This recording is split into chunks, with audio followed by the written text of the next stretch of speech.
Good afternoon, you Silverado Sav fans, subscribers. If you're not a subscriber, please do me a favor and hit the subscribe button. You'd be helping me out greatly. I apologize for the severe delay. I know it's been 8 months since my last update, but here we are with the 2020 Chevrolet Silverado Duramax Diesel. This is the first generation diesel, the LM2 3.0 liter baby Duramax. I believe I'm sitting at around 51,000 miles. I'll show you guys that shortly. But I gave her a quick cleanup. We got a nice warm day here in the Midwest, considering it's only about 37 to 42 degrees depending on the wind today. But I gave it a gentle cleaning yesterday, nothing too extravagant. Just wanted to go over how the truck's holding up, what I've done since my last 8 months, and do a little walk around on it. So without further ado, let's get into it.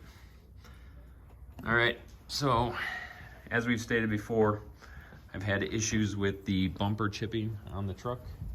So the bumper is still taking chips here and there. They're not too bad, but definitely more than I've had before. So the biggest one is this one here. I think I had it in a different video.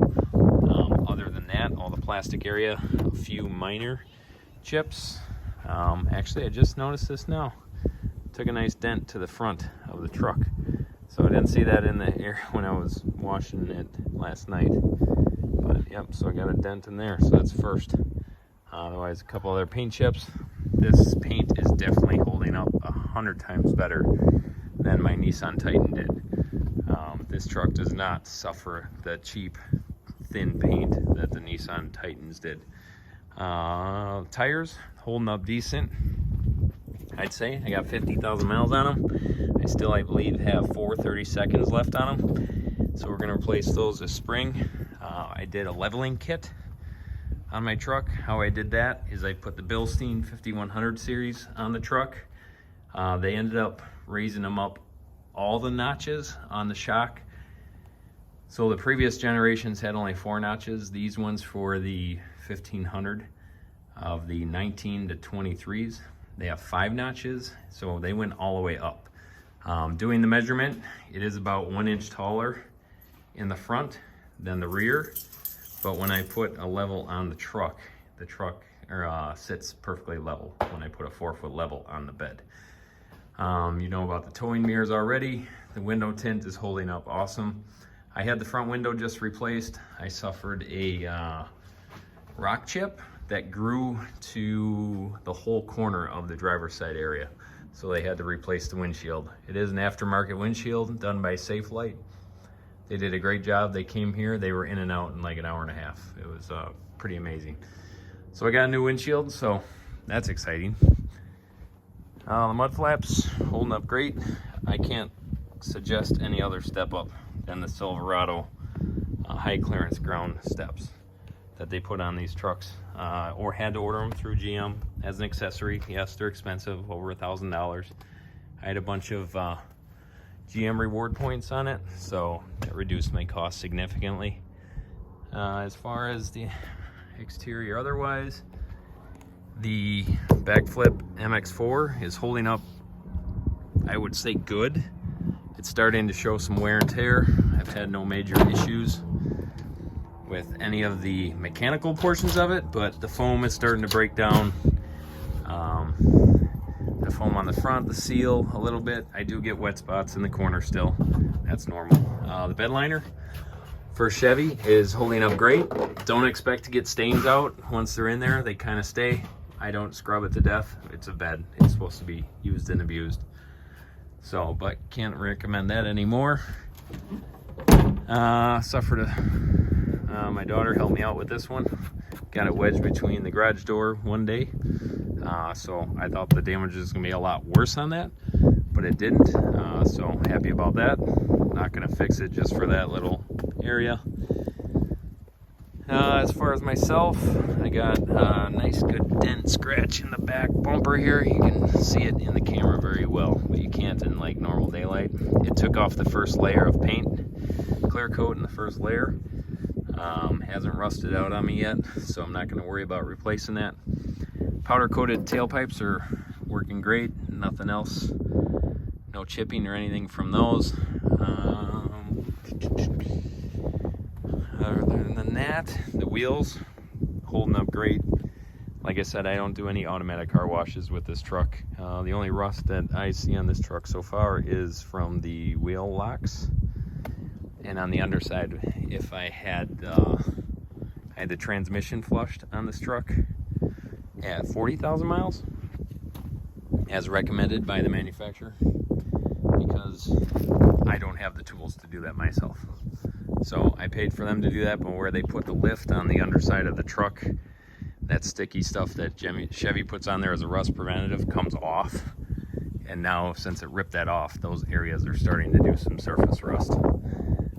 Did the differential fluid change on these myself. They're not fun, especially working on garage floor.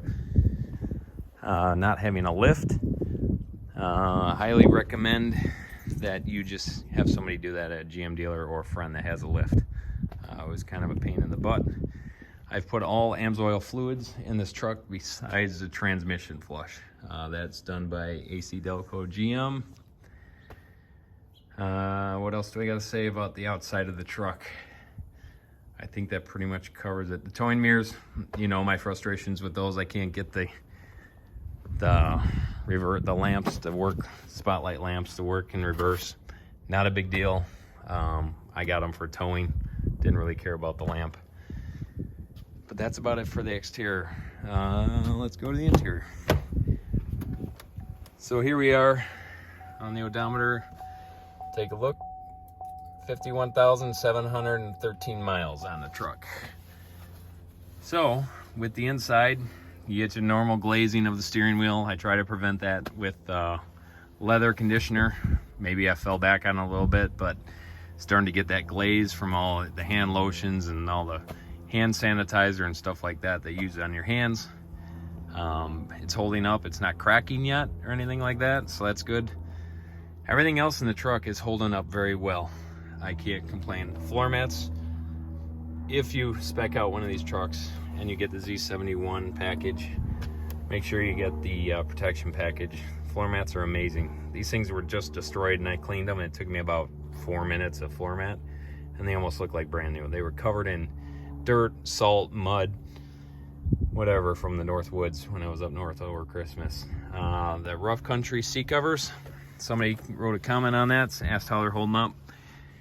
I don't have any rips or tears in the seat covers whatsoever. The fronts are obviously better than the rear because I do have a German Shepherd, and you know, German Shepherds have anxiety a little bit and a little crazy, so there is some little pulls like of the piling of the neoprene. I'll show you in the back, but the fronts are showing nowhere whatsoever, and I've had these for 8 months now.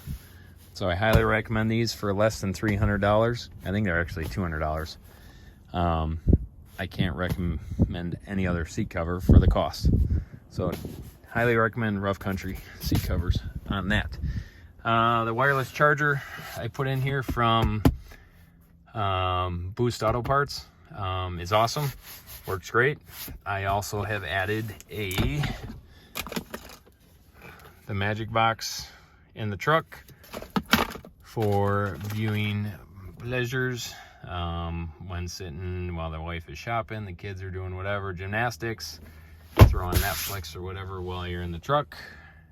Highly recommend not doing that while you're driving, but it does work. It does have a little delay in it. Don't expect it to work perfectly. It's definitely better than what I had. So that's the best I can say on that. It's a little pricey, but in my mind, it was worth it. And let's go to the rear. The rear, the only bad thing about this is when you install this floor mat, it goes underneath this. So this is not fun to get back out to clean. So I didn't do my heavy duty cleaning on this. I'll do that this spring, get that back to normal. But I do have a kid back here, younger, still in the booster. This is always on this side. It leaves a little indentation on it, but it hasn't, other than that, there's no wear other than that. Like I said, the German Shepherd, she's got her blessing with her hair in here. Got a little bit of pulls once in a while here and there. I'll go to the other side and show you. The normal window smudges from the dog. Other than that, everything else is holding up great on this truck. Can't complain. Yes, it is a lot of plastic and stuff like that, but it cleans up perfect. Can't complain. If you ever go to the diesel truck stops where the semis pull up and they got the big round rapid fill, that can get caught in here. So be very careful if you do that. Try to fill up at the ones for the normal automobiles on the end aisles, but those are usually taken up by other people. So sometimes it forces you to go to the truck stop, to go to that side. Just be cautious, but you got to make sure you have it in there far enough that it doesn't bleed out on the ground. Def fluid, I still only run the blue def from Peak. I used to put the platinum in, but now that's approaching $25 to $30 for a case. So I'm just buying the generic def or the regular blue def now. There we go, no issues, window tint, no problems with the dog. Let's see if I can show you any areas. It's kind of hard to show, but it's a little rougher. You can see there's a couple little pulls, but no tears. Is there wear? Yes, but no tears. A couple scratches from her, but definitely better than what would be done to the other seats underneath. So I will sacrifice the couple seat covers to spare the seats in the meantime.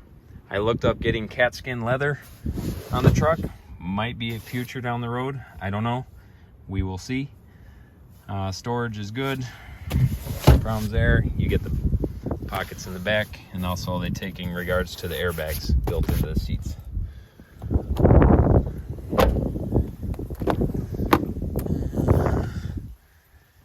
The passenger side, obviously not used as much, but now my older daughter is starting to use the front seat a little more.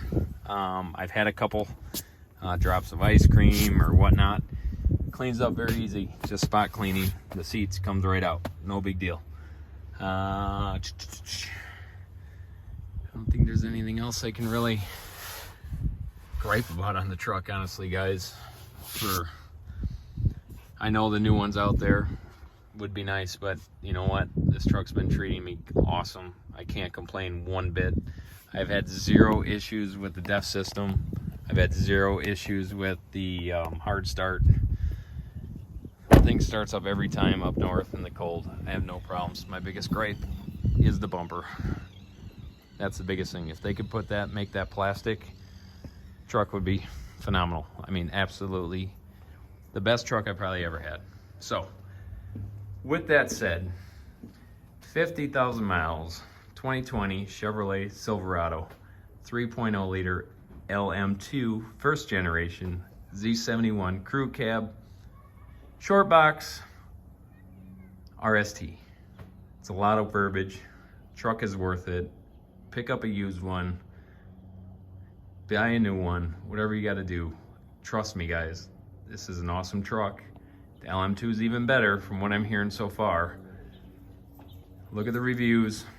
Plan on seeing this, having some Nitto Ridge grapplers or some Toyo AT3s on it in the very near future. On these rims. Love these rims, gonna keep them. So I'm gonna try to squeeze some 295s or 305s on there.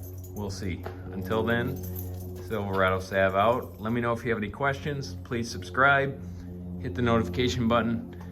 Hopefully I'll be doing more. Weather looks like it's gonna stay like this. So as soon as I get those tires, see you another video. Thanks guys, take care, keep watching.